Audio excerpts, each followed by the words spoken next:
वंदे मातरम। नमस्कार। जय श्री राम। दिल्ली में आतंकी घटना घटित हुई, इसको अब मान लिया जाना चाहिए, जिसमें 10 से अधिक लोग मारे गए, 11 और 11 से ज़्यादा की भी बातें बताई जा रही है। कई सारे घायल हुए हैं, कुछ स्थायी रूप से जिनको शरीर को क्षति पहुंच चुकी है, और चारों ओर हाहाकार मचा हुआ है। पूरे देश में अलर्ट है। ये जो डॉक्टर उमर और कुछ लोग पकड़े गए हैं, जो गाड़ी को चला रहा था वो तो उसको जहां 72 हुरों के पास जाना था जा चुका है, जल्दी थी उसको जाने की। लेकिन बाकी जो पकड़ में आए हैं या पकड़ में आएंगे, वे भी 72 हुरों के पास जल्दी जाएंगे। अब बात यह कि जो 2019 में फरवरी में पुलवामा हुआ था, पुलवामा में हमारे 30-40 हमारे सैनिक मारे गए थे। वो जो कारवां जा रहा था गाड़ियों का, उसमें इसी तरीके से एक आतंकवादी ने, जिहादी ने आत्मघाती हमला करके और एक कार को सेना के एक वाहन से टकरा दिया था, जिसमें हमारे सैनिक मारे गए थे। और वो तो 72 हुरों के पास गया ही, जिससे टकराई।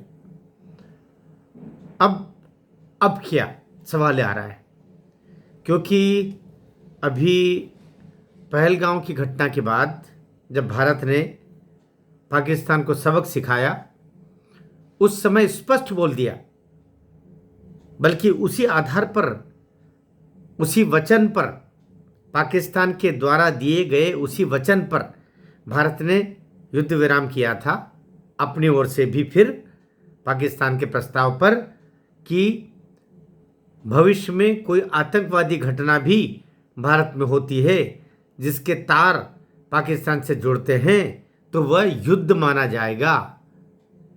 और उसी अनुरूप कोई युद्ध के लिए चुनौती देता है, युद्ध आरंभ करता है, तो उस दुश्मन के साथ में जैसा बर्ताव करना चाहिए वैसा ही बर्ताव भारत करेगा, ये उसमें शामिल है। तो अब वो समय आ गया है। अब 10 नवंबर 2025 को दिल्ली ब्लास्ट हुआ, तो 12 दिन के बाद में, पुलवामा के 12 दिन के बाद में बालाकोट हुआ था। बालाकोट 2 के लिए तैयारी कर लीजिए। यदि ये पुलवामा 2 था दिल्ली का ब्लास्ट, तो फिर बालाकोट 2 के लिए भी पाकिस्तान तैयार हो जाए। और पाकिस्तान पूरा अभी जाग रहा है। पाकिस्तान में खलबली मची हुई है। आतंकी कैंपों को खाली कराना शुरू कर चुका है पाकिस्तान। लेकिन इस बार पाकिस्तान के आतंकी जिस जगह जाके छुपेंगे, भारत इस बार वहीं पर जाके वार करेगा। इससे बचने वाला नहीं।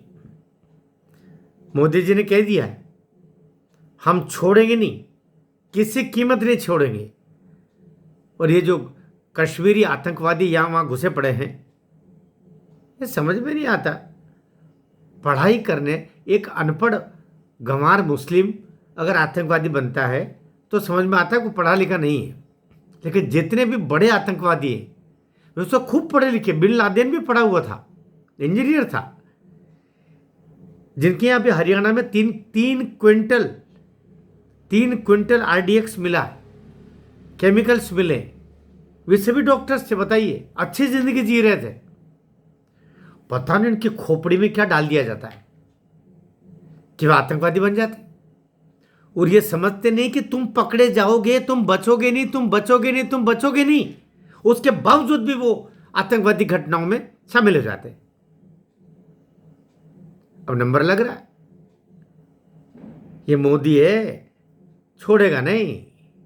याद रखना, तुम जहां पर भी बिल में घुसोगे, तुमको निकाल करके, और वो हलाल करना जानता है। इसलिए देश के दुश्मनों के साथ जैसा सुलूक किया जाता है वैसे आतंकवादियों के साथ किया जाना चाहिए, और वैसे ही मोदी सरकार कर रही है, और वैसे ही मोदी सरकार को करना चाहिए। देश की जनता इन पर पैसे खर्च कर रही है, कश्मीरियत, उनको विकास के लिए लाखों करोड़ रुपए खर्च कर रही है, और ये नालायक क्या कर रहे हैं? ये पाकिस्तान के इशारे पर हुई 72 हूरों के पास जाने का योजना। तो इलाज किया जाए, बालाकोट 2 इस तरीके का हो कि वो पाकिस्तान 2 हो जाए। भारत माता की जय।